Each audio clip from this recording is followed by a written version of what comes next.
దళిత ప్రజలకు, దళిత క్రైస్తవ సోదరులకు మరియు హిందూ మతంలో ఉన్న అన్ని వర్గాల ప్రజలకు కూడా దేవని సతీష్ మహాదేవ్గా ఒక విజ్ఞప్తి. మిత్రులారా, ఆంధ్ర ప్రాంతానికి సంబంధించుకున్న చింతాడ ఆనంద్ అనే ఒక దళిత క్రైస్తవ పాస్టరు హైకోర్టులో కేసు, 2021లో పోలీస్ స్టేషన్ కేసు, ఆ తర్వాత ఆంధ్రప్రదేశ్ హైకోర్టులో 2025 జూన్లో జడ్జిమెంటు, సుప్రీంకోర్టులో ఇదే కేసులో 2026 మార్చి 24వ తారీఖు నాడు జడ్జిమెంట్. దళిత క్రైస్తవులకు ఎస్సీ హోదా వర్తించు అని చెప్పేసి అని బైబిల్ వాక్యాలతో సహా అందులో చెప్తూ జడ్జిమెంట్ ఇచ్చిన సంగతి అందరికీ తెలిసింది. అయితే సుప్రీంకోర్టు చరిత్రలోనే ఒక సంవత్సరం నిండక ముందే ఒక కేసు తీర్పిచ్చిన సంఘటన మొట్టమొదటి ఇదేనేమో అని చెప్పి నేను అనుకుంటున్నాను. హైకోర్టులోనైనా సుప్రీంకోర్టులోనైనా ప్రభుత్వానికి సంబంధించుకున్న జడ్జిమెంట్లే కానీ, పాలన వ్యవస్థకు సంబంధించుకున్న చట్టాలే కానీ, వీటన్నిటి గురించి జడ్జిమెంట్ ఇస్తున్న సమయంలో అడ్వకేట్ జనరల్లను, ప్రభుత్వ న్యాయాధిపతులను కోర్టులు అడుగుతాయి. దాంట్లో భాగంగా సుప్రీంకోర్టు కూడా కేంద్ర ప్రభుత్వాన్ని అఫిడవిట్ ఏమని అడిగితే, ఈ కేసు విషయంలో కేంద్ర ప్రభుత్వం కూడా అఫిడవిట్ వేసింది.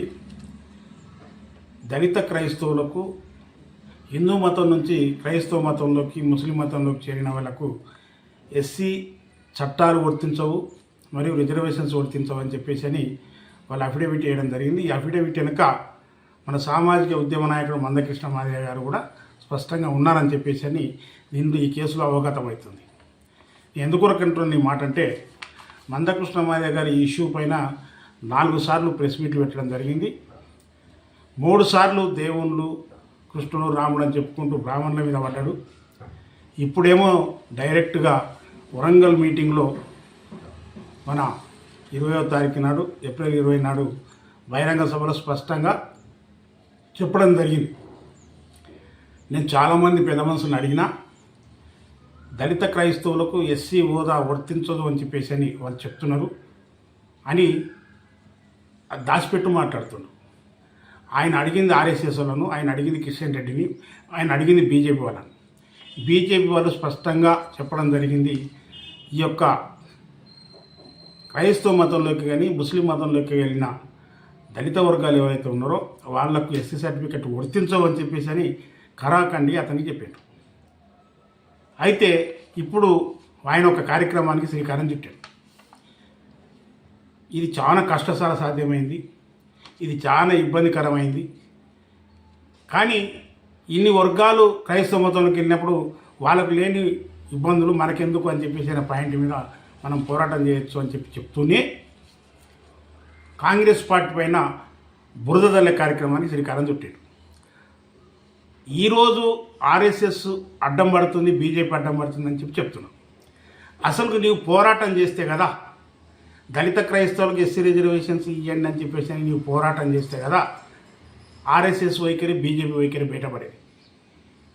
నీవు అడగకముందే, పోరాటం చేయకముందే ఆర్ఎస్ఎస్, బీజేపీ గట్టిగా అడ్డం పడుతున్నాయని ఎట్లా చెప్తున్నావు? ఈ మాట వెనుక ఒక పెద్ద కుట్ర దాగింది. ఆ కుట్ర ఏంది అంటే, 1950లో భారత రాజ్యాంగంలో ఈ చట్టాన్ని పొందుపరిచినప్పుడు అప్పుడు ఆర్ఎస్ఎస్ చాలా బలం లేదు, బీజేపీ లేదని చెప్పడం కోసం ఈ మాట చెప్పినాం. అయ్యా కృష్ణమాదిగ గారు, మీరు కమ్యూనిస్ట్ ఉద్యమాలు చేశారు, నక్సలైట్ ఉద్యమాలు చేశారు, సామాజిక ఉద్యమాలు చేశారు, మీరు మన ధర్మానికి వ్యతిరేకంగా పోరాటం చేశారు. అయితే ఈరోజు మన ధర్మం గొప్పది, ఆర్ఎస్ఎస్ గొప్పది, బీజేపీ గొప్పది అని చెప్పేసి అని చెప్పడం కోసం మీరు విశ్వ ప్రయత్నాలు చేస్తారు. మీరు ఎన్నికల ప్రచారం ప్రారంభం చేశారు బీజేపీ తరపు నుంచి. అది వరంగల్ నుంచి మొదలుపెట్టినట్టుగా స్పష్టంగా కనపడుతుంది. ఆ రోజు ఈ రోజైనా ఆర్ఎస్ఎస్ ఈ దేశంలో చాలా పెద్ద బలమున్న సంస్థ, హిందూ సంస్థ. 1925లో ఎగ్డేవర్ గారి నాయకత్వంలో ఈ సంస్థ ఏర్పడింది. ఈ సంస్థనే పాకిస్తాన్ సపరేట్గా ఏర్పడడానికి కారణమైంది. ఈ సంస్థనే మహాత్మా గాంధీని దళితుల కోసం, ముస్లిమ్స్ కోసం తన్లాడిన మహాత్మా గాంధీ గారిని చంపించింది ఈ సంస్థనే. అదే రకంగా ఈ సంస్థ హిందూ వర్గాలకు, హిందూ ప్రజలకు మనధర్మ శాస్త్రమే గొప్పది, భారత రాజ్యాంగం కాదని చెప్పేసి 1950లో గోవల్కర్ గారితో చెప్పించింది. మూల సిద్ధాంతం, ఆర్ఎస్ఎస్ మూల సిద్ధాంతం ఈ దేశంలో రిజర్వేషన్స్ ఉండొద్దని, ఈ దేశంలో పూర్తిగా కులాలు అనేటివి ఉండొద్దు, హిందూ మతంగానే ఉండాలి అని చెప్పేసి హిందూ కబంధ హస్తాల్లోపడి పీడిత వర్గాలను ఉంచుకోవాలన్నదే దాని ప్రధానమైన ఉద్దేశం. వీళ్ళందరి పోరాటం అంతా ఏంటంటే, ఆర్ఎస్ఎస్లో పోరాటం ఏంటంటే భారతీయ జనతా పార్టీని అధికారంలోకి తీసుకురావాలని. అలనాడు 1950లో గోవల్కర్ గారు మాట్లాడిన మాటల్ని నిజం చేయాలంటే భారత రాజ్యాంగాన్ని మార్చాలని చెప్పేసి మాట్లాడిండ్రు. ఇది మా చట్టం కాదు, రాజ్యాంగ చట్టం, అంబేద్కర్ ఇచ్చిన రాజ్యాంగం మాది కాదని చెప్పేసి చెప్పారు. అయితే మేము కానీ అధికారంలోకి వస్తే రాజ్యాంగాన్ని మారుస్తాం, ఈ రిజర్వేషన్లను కూడా సంరక్షిస్తామని చెప్పేసి వాళ్ళు మాట్లాడడం జరిగింది. మన మోహన్ భగవత్ గారి స్టేట్మెంట్లు కూడా మనం గమనించవచ్చు. అయితే ఈరోజు వారి యొక్క ఆలోచన విధానాలను తిప్పికొడుతున్న వ్యక్తి మన తెలంగాణ రాష్ట్ర ముఖ్యమంత్రి రేవంత్ రెడ్డి గారు. ఒకవైపు బీజేపీని అటగిస్తూనే ఉన్నాడు, ఆర్ఎస్ఎస్ మోసాల గురించి చెప్తూనే ఉన్నాడు. అన్నీ చెప్పుకుంటూ పోతున్న సమయంలోనే కృష్ణమాదయ్య గారు దక్షిణ భారతదేశంలో ఎన్నికల ప్రచారం నేను చేస్తాను, నేను రాముడికి లక్ష్మణుడిలాగా, నరేంద్ర మోడీ గారికి నేను తమ్ముడిలాగా దక్షిణ భారతదేశంలో పనిచేస్తానని చెప్పేసి వరంగల్ నుంచే తన ప్రచార కార్యక్రమాన్ని మొదలుపెట్టడం జరిగింది.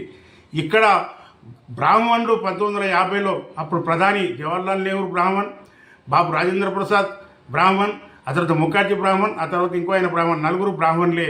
వీళ్ళు కావాలని కక్ష కట్టి దళిత వర్గాలకు ఈ యొక్క ఎస్సీ రిజర్వేషన్లే కానీ రక్షణ చట్టాలే కానీ వర్తించొద్దని చెప్పేసి 1950 ఆగస్టులో చేశారని చెప్పేసి చెప్తుండు. అయ్యా, దీనికి మొత్తానికి కారణం ఆర్ఎస్ఎస్, గుర్తుపెట్టుకోండి. ఆర్ఎస్ఎస్ ఆ రోజు ఉంది, ఈ రోజు ఉంది, 1990లో ఉన్నది, 1956లో ఉన్నది, 1950లో ఉన్నది. చాలా బలమైన సంస్థగా ఇది ఎదిగింది అని గుర్తుపెట్టుకోండి. మందకృష్ణ మాదయ్య గారు, మీరు ఆర్ఎస్ఎస్ను కాపాడడం కోసం చాలా ప్రయత్నం చేస్తున్నారు, బీజేపీకి ఓట్లు వేయాలని చెప్పేసి ప్రయత్నం చేస్తున్నారు. నిన్న స్పష్టంగా వరంగల్ మీటింగ్లో చెప్పడం జరిగింది. మీరు ఓటు వేయడానికి అలా వెళితే కమలం పువ్వు గుర్తు కొట్టేస్తారా, చేతి గుర్తు కొట్టే, మీరు చేతి గుర్తుకే ఓటేస్తారు. కానీ మీరు ఇన్ని రోజులు చేతి గుర్తుకు ఓటేసుకుంటూ వచ్చారు, కానీ అది ఆ యొక్క పార్టీయే, ఆ ప్రభుత్వమే మనకు అన్యాయం చేసిందని చెప్పేసి చెప్పుకుంటూ, మీరు ఆలోచన చేయండి అని చెప్పేసి చెప్పుకుంటూ, నేను బీజేపీ మాత్రం కాదు, నేను నల్లకండు వేసుకొని ఉన్నానని చెప్తున్నాను. నేను నల్లకండు మీరు చచ్చిపోయేదాకా ఉంటుంది, కానీ ఆ నల్లకండు కింద ఆ చీకట్లో ఎన్నో రాజకీయ లావాదేవీలు, ఎన్నో రాజకీయ ఎత్తుగడ, ఎన్నో రాజకీయ వ్యూహాలు ఇప్పుడు ప్రస్తుతం భారతీయ జనతా పార్టీ నరేంద్ర మోడీ గారి కవిట్లో ఉన్న నీవు కాశీ ఎజెండాను అమలు చేస్తున్నాము, ఆర్ఎస్ఎస్ మంచిదని చెప్పేసి చెప్పడానికి ప్రయత్నం చేస్తున్నాం. మందకృష్ణ మాదయ్య గారు, మీ కార్యక్రమం శురువైందిగా. మీ యొక్క కళ్ళబొల్లి మాటలు దళిత క్రైస్తవులే కానీ, ఏ దళితులే కానీ వింటే వాళ్ళ బతుకు బస్టాండ్ అయితే తప్ప వేరేది మాత్రం కాదు.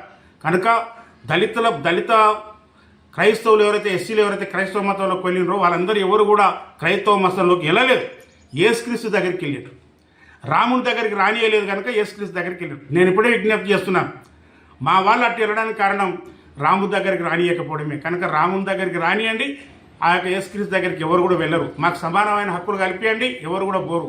మా కులానికి సమాన గౌరవం కల్పియండి, అక్కడ ఎవరు పోరు అని చెప్పేసి విజ్ఞప్తి చేసుకుంటూ, ఇప్పటికే నేను దళిత క్రైస్తవులకు విజ్ఞప్తి చేస్తున్నా, ఈ చట్టం మూలాన ఇది ఇంగ్లీష్ వాళ్ళకు సంబంధించుకున్న మతాలు కనుక ఈ మతంలోకి ఎవరైనా కాలితే చాలా ప్రమాదం ఉంది. మాయాదారి మందకృష్ణ మాదయ్య గారు కానీ మాటలు కానీ వింటే మన బతుకులు అగుడైతే అని చెప్పేసి విజ్ఞప్తి చేస్తున్నా. ఈ జడ్జిమెంట్ వెనుక బీజేపీ ఉన్నది, ఈ జడ్జిమెంట్ వెనుక ఆర్ఎస్ఎస్ ఉన్నది, ఈ జడ్జిమెంట్ వెనుక మందకృష్ణ మాదయ్య గారి యొక్క సమాలోచన కూడా ఉన్నది అని చెప్పేసి గుర్తుపెట్టుకోండి అని చెప్పేసి విజ్ఞప్తి చేసుకుంటూ, ఖచ్చితంగా మతం మారి యేసుక్రీస్తు దగ్గరికి వెళ్ళిన వ్యక్తులు అందరూ కూడా క్రైస్తవ మతంలోకి వెళ్ళలేదు అని బల్లగుద్ది చెప్తున్నాను నేను. ఖచ్చితంగా వాళ్ళందరూ కూడా ఇండియన్ హిందూసే, వాళ్ళకి ఎస్సీ సర్టిఫికెట్లే ఉండాలని చెప్పేసి విజ్ఞప్తి చేస్తూ చివరిని ఒక మాట చెప్తున్నాను. భారతీయ జనతా పార్టీ ఇప్పుడు దాన్ని అడ్డుకుంటుంది, కానీ కాంగ్రెస్ పార్టీ ఏ రోజు కూడా అడ్డుకోలేదు. భారతదేశానికి స్వాతంత్రం వచ్చి ఇప్పటికి 76-77 సంవత్సరాలు అవుతుంది. ఇప్పటికి కూడా క్రైస్తవ చర్చిలకు వెళ్ళిన ప్రజలకు ఇండియన్ హిందూ ఎస్సీ సర్టిఫికెట్లే ఉన్నాయి, ఎస్సీ లాభాలే ఉన్నాయి, దాదాపు ప్రజాప్రతినిధులు అందరూ కూడా వాళ్ళే ఉన్నారు. క్రైస్తవ మతంలోకి వెళ్ళి ఎదిగిన వాళ్ళందరూ కూడా వాళ్ళే ఉన్నారు. కానీ వాళ్ళు ఎవరు కూడా పేద ప్రజలు ఎవరు కూడా మతాన్ని మారిన సంఘటనలు ఎక్కడ లేవని చెప్పేసి విజ్ఞప్తి చేసుకుంటూ ఆలోచన చేయండి ప్రజలారా. ఈరోజు దేశానికి రక్షణ రాజ్యాంగాన్ని రక్షించేది కాంగ్రెస్ పార్టీ. మన యొక్క ఎస్సీల యొక్క హక్కులను కాపాడేది కాంగ్రెస్ ప్రభుత్వమే అని చెప్పేసి విజ్ఞప్తి చేసుకుంటూ మనం అందరం కాంగ్రెస్కి అండగా నిలబడాలి. భారత రాజ్యాంగాన్ని రక్షించుకుందాం, రిజర్వేషన్ కూడా రక్షించుకుందాం అని చెప్పేసి విజ్ఞప్తి చేసుకుంటూ సెలవు తీసుకుంటున్నాను. జై భీమ్, జై జీవన్, జై కాంగ్రెస్.